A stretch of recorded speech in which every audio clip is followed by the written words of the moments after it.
Hello friends, welcome to this new lecture.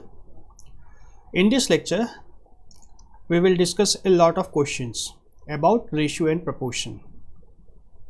पिछले lectures में हमने देख चुका है कि कैसे क्वेश्चंस बनते हैं. हम लोग का ये इस लेक्चर का पहला क्वेश्चन है. When wheat is ₹13 per kg,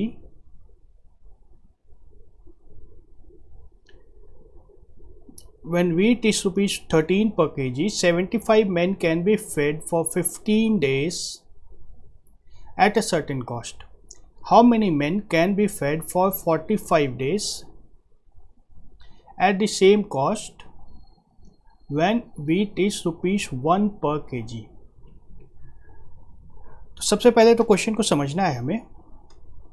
question में दिया है कि वीट का दाम था ₹13 प्रति केजी.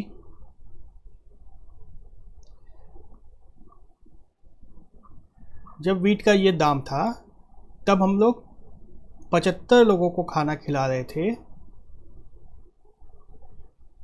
15 दिनों के लिए, और एक आदमी एक दिन में कितना चावल खाता था यह दिया नहीं गया है. मान लेते हैं उसको कुछ भी n. तो 75 लोग 15 दिनों में कितना चावल खाएंगे? 75 × 15 × n, और 13 रुपये किलो वीट का दाम था, तो इसको मल्टीप्लाई करने से पूरा कॉस्ट हमारा निकल जाता है.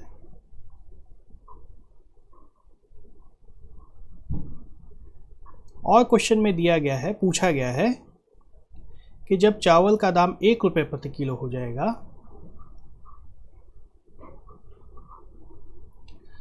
तो हम लोगों को 45 दिनों तक खाना खिलाना है. 15 दिन नहीं होगा, 45 दिनों तक खाना खिलाना है. कितने लोगों को खिला सकते हैं यह निकालना है.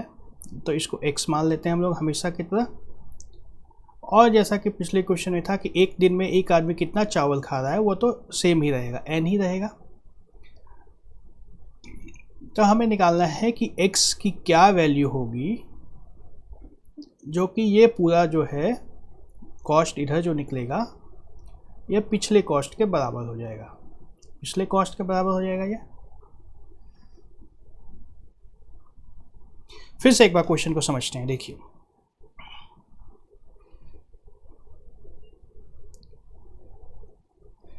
क्वेश्चन में दिया गया है वीट इज ₹13 पर केजी, 13 रुपये प्रति किलो चावल का दाम है. 75 लोगों को खिलाया जा रहा है 15 दिनों के लिए. तो 75 लोग खाए हैं 15 दिनों के लिए. एक दिन में एक आदमी कितना खाता है उसको n मान लेते हैं. इतने किलो चावल गेहूं एक दिन में एक आदमी खाता है. तो इन सब को मल्टीप्लाई कर देने से हमारा कॉस्ट निकल जाता है. टोटल कितना खर्च हुआ. 75 लोग 15 दिन तक खाए, गेहूं का दाम 13 रुपये प्रति किलो है, तो टोटल कॉस्ट हमारा सबको मल्टीप्लाई करके ये निकल गया. और पूछा यह गया है कि इसी कॉस्ट पे खिलाना है हमें. कॉस्ट सेम रहेगा, 45 दिनों तक खिलाना है. 15 दिन तक पहले खिला रहे थे, अब 45 दिनों तक खिलाना है. प्रतिदिन जितना चावल एक आदमी खाता था उतना ही अभी भी खाएगा. पर डे का तो कंजम्पशन सेम रहेगा, तो ये n सेम है दोनों में. 15 दिन थे पहले, अब 45 दिन हो गए हैं. पहले 75 लोग थे, अब निकालना है लोगों की संख्या.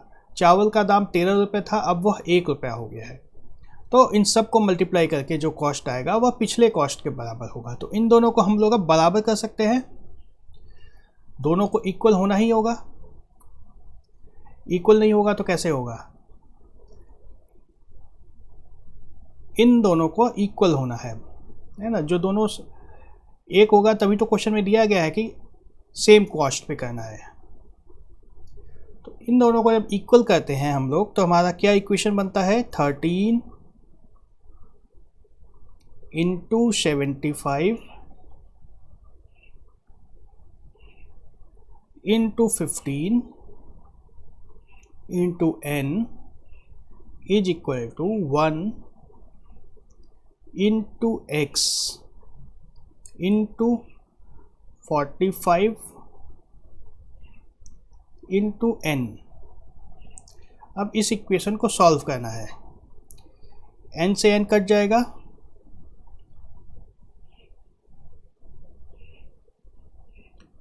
45 और 75 को करा देते हैं 15 से। 15 3 जा 45 और ये 3 से 75 चला जाएगा, यहाँ पे आ जाएगा 25। तो हमारी x की वैल्यू क्या आ गई है 13 इंटू 25। ये कितना होगा? इसको सॉल्व करने के लिए, इसको मल्टीप्लाई करने के लिए अगर भाड़ा याद हो तो सबसे सिंपल है, याद होना सबसे अच्छी बात है। याद नहीं हो तो मल्टीप्लाई कर सकते हैं, नहीं तो इसमें देखना है कि 10 इंटू 25 कर देंगे तो 250 हो गया,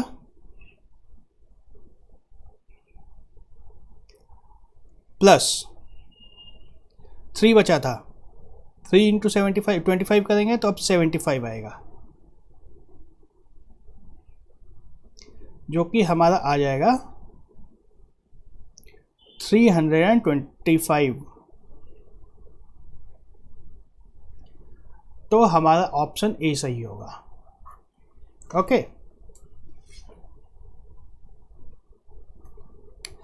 हमारा नेक्स्ट क्वेश्चन है, 2 numbers are respectively 20% and 50% more than a third number. The ratio of the numbers is. तब इसमें हमें क्या दिया है क्वेश्चन में? 2 numbers are there, 2 numbers, they are 20% and 50% more than a third number. तो तीसरे नंबर के बारे में हमारे पास ज़्यादा इन्फॉर्मेशन दी है, या जो थर्ड नंबर है इसके बारे में इन्फॉर्मेशन ज़्यादा दी गई है, हमारे पास बाकी दोनों नंबर्स के बारे में इन्फॉर्मेशन कम है, और रेशियो निकालना है बाकी दोनों नंबर्स का। तो सबसे पहले हम लोग क्या करेंगे, जिसके बारे में ज़्यादा इन्फॉर्मेशन है उसको एज्यूम कर लेते हैं, थर्ड नंबर को मान लेते हैं। थर्ड नंबर के बारे में इन्फॉर्मेशन दी है, इसलिए थर्ड नंबर को हम लोग मान लेते हैं, कुछ भी मान लेते हैं इस पर ए। उसके बाद फर्स्ट नंबर निकल जाएगा,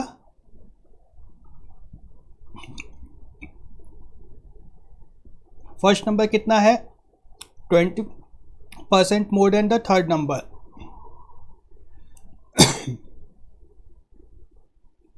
ये कितना हो जाएगा 1.2 ए। और second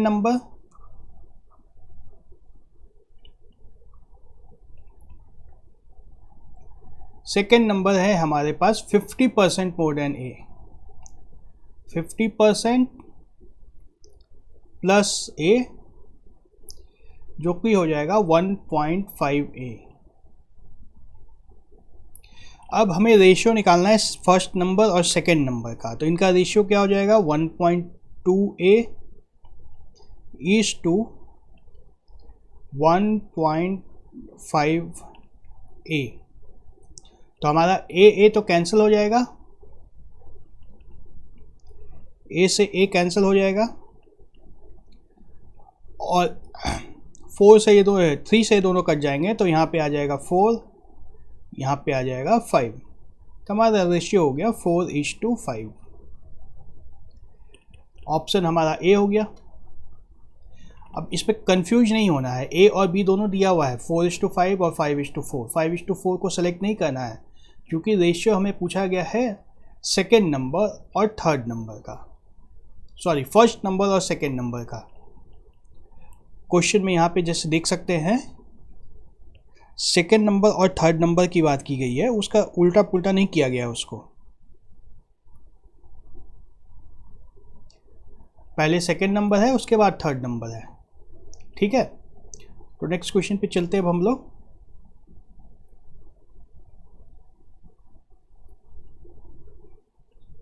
x varies inversely as square of y. Given that y is equal to 1, y equal to 2 for x equal to 1, the value of x for y is equal to 6 will be. अब ये बहुत ही interesting question है, different question है ये। हमें क्या दिया है, x varies inversely as square of y, x और y के बीच में इन्वर्स स्क्वायर का रिलेशन है। इसका मतलब क्या होता है? इसका मतलब होता है कि x जो है y स्क्वायर से मल्टीप्लाई करेंगे तो हमारा जो नंबर जो भी आएगा वो कांस्टेंट होगा।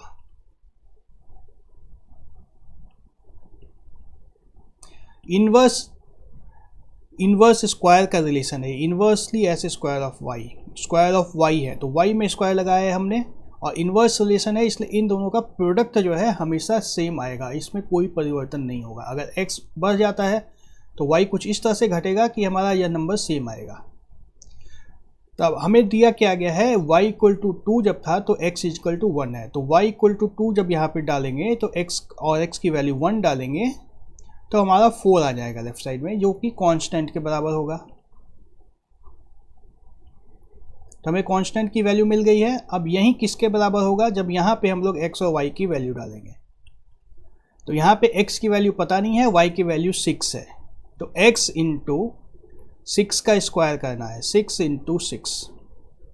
अब ये बीच वाला जो कांस्टेंट है इसकी हमें कोई ज़रूरत नहीं है, हमारा सीधा सा इक्वेशन है 4 इज इक्वल टू 36x। तो इसको सॉल्व कर देते हैं तो हमारा x का वैल्यू आ जाएगा 1/9।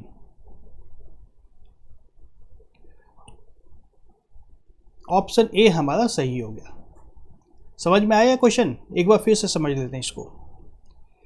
क्वेश्चन में हमें दिया है x varies inversely as square of Y, x varies inversely as square of Y. इस स्टेटमेंट का मतलब समझना बहुत ज़रूरी है, कभी कभी इस तरह से एग्जाम में क्वेश्चन दे देते हैं।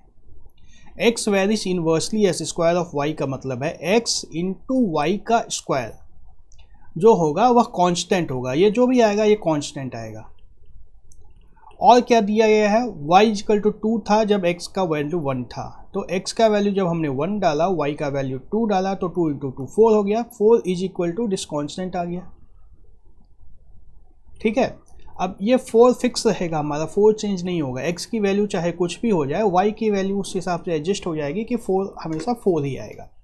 तो यहाँ पे हमारा x और y का वैल्यू अब चेंज हो रहा है दूसरे पार्ट में। यहाँ पे x की वैल्यू नहीं दी गई है, y की वैल्यू 6 दी गई है, तो y की वैल्यू 6 हमने डाल दिया यहाँ पे जब, तो x की वैल्यू कुछ इस तरह से रहेगी कि इन दोनों को मल्टीप्लाई करने से हमारा वापस वो कांस्टेंट जो किसके बराबर है, 4 के बराबर है, यही आएगा। तो हमारा इक्वेशन बन गया 36x is equal to 4, this implies x is equal to 4/36। 4/36 को सॉल्व करने से हमारा आ जाता है 1/9। ओके, यहाँ पे एक बार रुक के क्वेश्चन को कॉपी पेन पे सॉल्व कर लो, ये डिफरेंट टाइप का क्वेश्चन है। ऐसे क्वेश्चन कभी कभी आते हैं और ऐसे क्वेश्चन बहुत कम मिलेंगे एग्जाम्पल्स में, इसको दिमाग में रखना है। इन्वर्स स्क्वायर का मतलब याद रखना है, इसको भूलना नहीं है। Inverse square